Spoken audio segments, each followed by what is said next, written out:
இன்றைக்கி நம்ம வாழ்க்கையில் பல நேரத்தில் அதை விட்டு கொடுக்கறது இல்லை. அப்படி ஒரு சூழ்நிலை வரும் பொழுது, ஒரு பிரச்சனை வரும் பொழுது புலம்ப ஆரம்பிச்சிடுறோம். ஏதோ ஒன்று நம்ம முயற்சி எடுத்து அதை வாங்கி எங்கே அடைக்கலாம், இதை வாங்கி எங்கே அடைக்கலாம், இதை பண்ணி என்ன பண்ணலான்ற ஒரு ஓட்டத்துக்குள்ளே ஓட ஆரம்பிக்கிறோம்.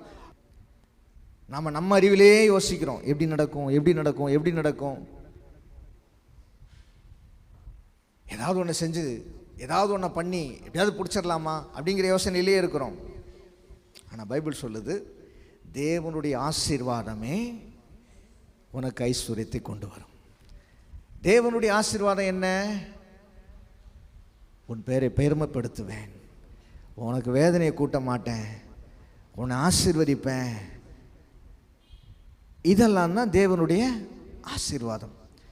தேவன் ஆசீர்வாதமானது உங்கள்கிட்ட பேசிட்டாருங்கும் பொழுது அந்த ஆசீர்வாதத்தை எடுத்து தான் நீ பேசணுமே தவிர உன்னுடைய பலத்தில் இருக்கிற ஆசீர்வாதத்தை இங்கே தேடிக்கிட்டு இருக்கக்கூடாது.